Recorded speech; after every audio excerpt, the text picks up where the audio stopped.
Hey guys, welcome back to our channel. My name is Mario Florima, and I'm the #1 educator in the Amazon FBA asset recovery space. And today we will be talking about what inauthentic really means to Amazon.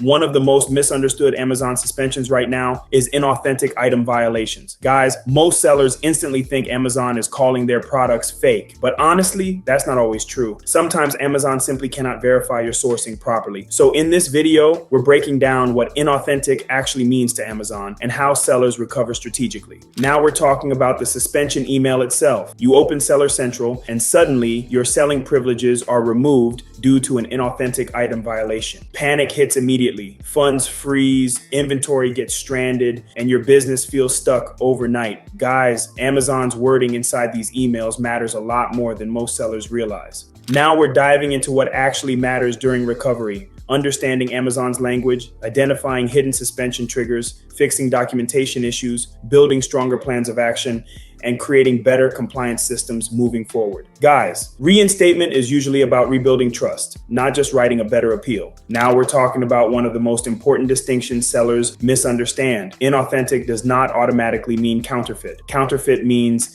intentionally fake products designed to deceive customers. Inauthentic usually means Amazon cannot properly verify your sourcing path. So in other words, your products may actually be genuine, but your documentation still fails Amazon standards. Okay guys, now we're getting into Amazon's real motivation here. Risk management. Amazon faces lawsuits, brand pressure, and customer trust problems constantly. So Amazon would rather aggressively enforce authenticity policies than risk fake or unauthorized products reaching buyers. Guys, understanding this mindset helps you structure much stronger appeals. This is the part many sellers fail to understand about Amazon. One business owner kept arguing that his products were authentic, so he believed the suspension made no sense. But from Amazon's perspective, the issue wasn't just the product itself, it was the risk surrounding the product. Missing supplier verification, unclear documentation, and gaps in the supply chain created uncertainty. And uncertainty is exactly what Amazon tries to eliminate fast. Because guys, Amazon protects the platform first, then investigates later. Now let's break this down properly.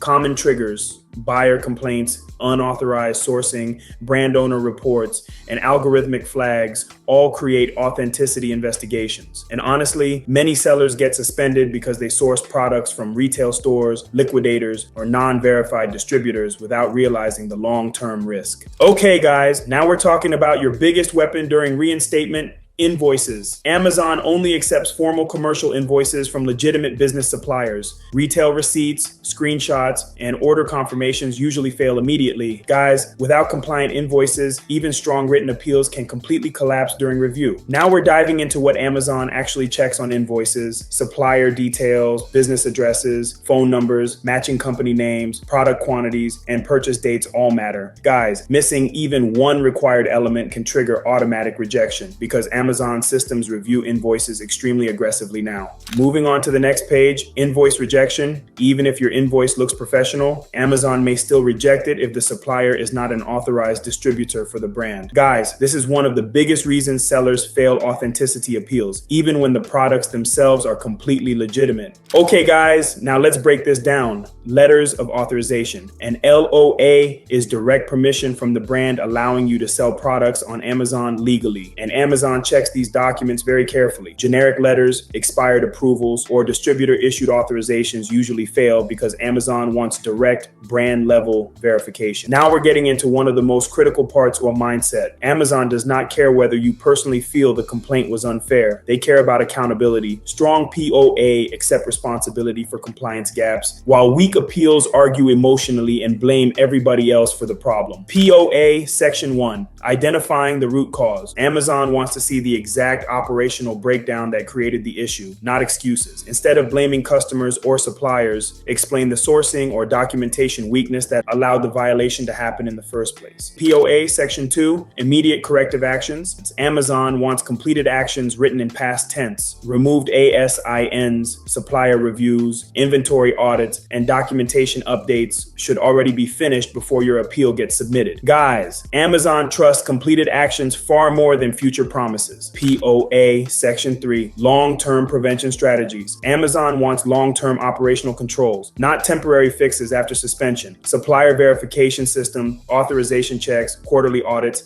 and organized documentation archives show Amazon your business is becoming lower risk moving forward. Now let's break this down properly. POA mistakes. Long emotional essays, blaming Amazon, generic templates, and defensive language destroy appeals constantly. Guys, clean structure, bullet points, and factual language perform much better with Amazon reviewers because they process hundreds of appeals daily. Okay, guys, now we're talking about operational protection long term. Sellers with organized documentation systems recover much faster from suspensions, supplier databases, digital invoice storage, compliance audits, and pre-listing verification systems reduce future enforcement risk massively.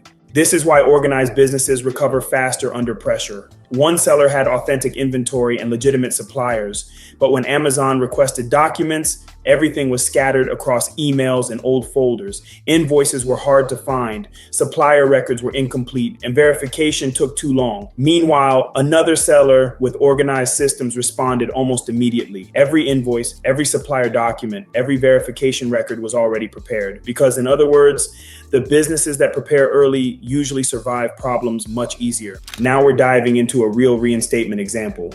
This seller had legitimate wholesale invoices, but Amazon still rejected them because of technical formatting problems.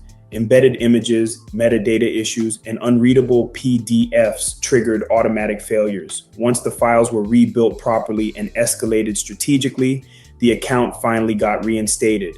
Okay, guys, now let's break this down. The biggest lessons here. Inauthentic usually means supply chain verification failure, not fake products. Authorized distributors matter massively, and strong POAs focus on accountability and operational improvement instead of emotional defense. Now we're getting into something a lot of sellers experience during suspension overwhelm.